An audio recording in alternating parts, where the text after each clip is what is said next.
Assalamualaikum warahmatullahi wabarakatuh. Hello friends, I am Nurul Jadidah. I will continue this presentation.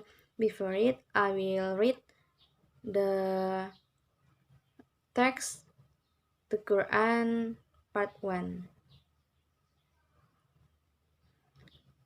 The revelation was complete over a period of 23 years.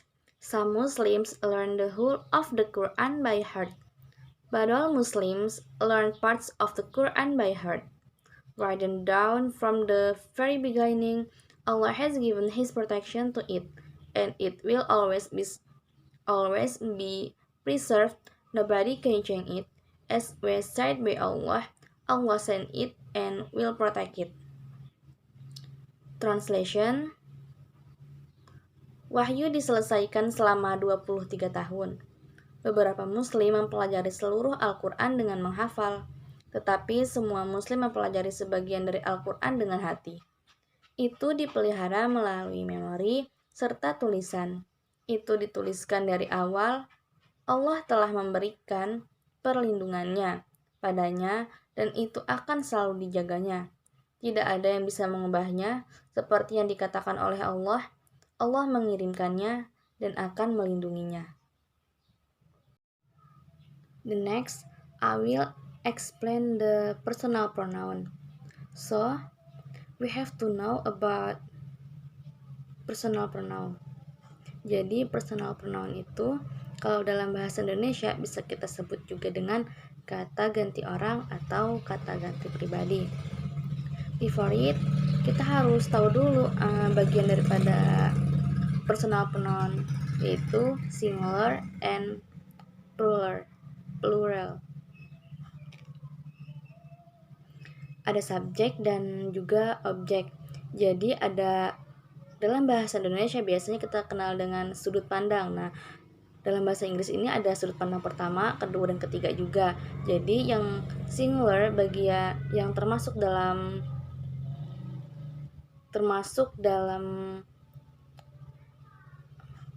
sudut pandang atau orang pertama itu ialah I dan objeknya itu me.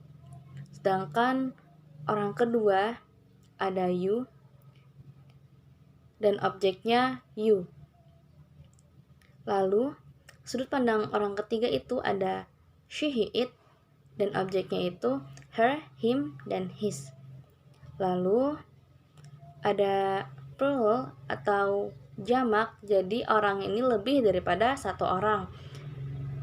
Orang pertamanya itu ada we dan objeknya us. Orang kedua you dan objeknya you. Dan orang ketiga they dan objeknya them. Sehingga kita dapat memastikan bentuk kalimat yang tepat dalam menentukan singular or plural tersebut.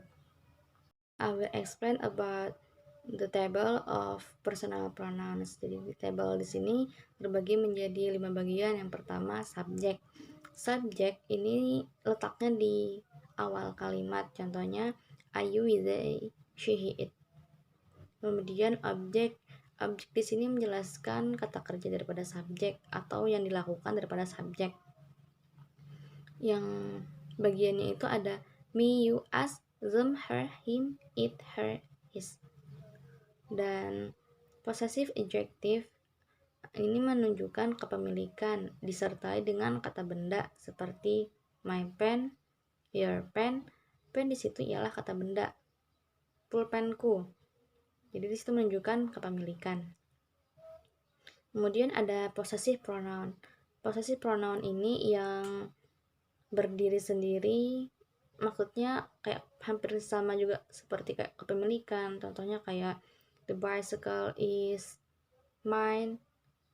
Sepeda itu milikku. Jadi hampir sama juga seperti kayak adjective, tapi ini lebih kayak milikku, milikmu, seperti itu.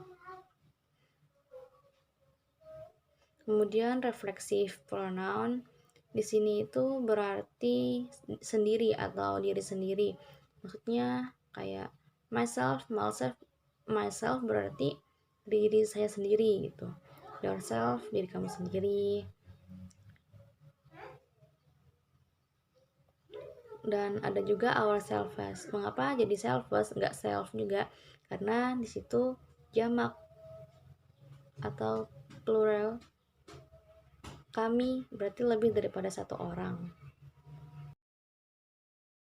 The example from personal pronouns of the table is subject. Ini terbagi menjadi dua. Contohnya subjek dan complement. Contoh daripada subjek, I write the letter. I di situ sebagai subjeknya, kemudian complement atau pelengkap. Contohnya is it you. Nah, you di situ sebagai complementnya, tapi dia juga sebagai subjek. Kemudian sebagai subjek ini juga terbagi menjadi dua, yaitu objek. Contohnya he will marry her. Her di sini objek daripada she. Kemudian setelah preposisi, contohnya I will go with her. Her juga bentuk objek daripada she. Example of possessive adjective. Nah, kalau di makalah itu terteranya possessive pronoun. Nah, itu salah ya. Harusnya possessive adjective atau kata ganti milik. Contohnya di sana, Allah has given his protection to it. His di sini ialah bentuk possessive adjective daripada he. His ini kepemilikan daripada protection, yang his kembali kepada Allah. Kemudian sebagai possessive pronoun ini berdiri sendiri. Contohnya itu the bicycle is yours. Yours di sini merupakan possessive pronoun daripada you. Lalu sebagai reflexive pronoun artinya berdiri sendiri. Berdiri sendiri artinya diri kita sendiri atau myself or ourselves or himself. Nah, contohnya di sini, dan di sini juga terbagi menjadi dua. Kalau sebagai subjek dan objeknya sama, contohnya itu I like myself. Namun apabila setelah preposisi atau kata depan, contohnya you are angry with himself atau kamu marah dengan dirinya. Himself menunjukkan kepada he, bentuk subjek he. Mungkin itu saja penjelasan dari saya. Thanks for attention. I got apology if there's wrong for presentation. Wassalamualaikum warahmatullahi wabarakatuh.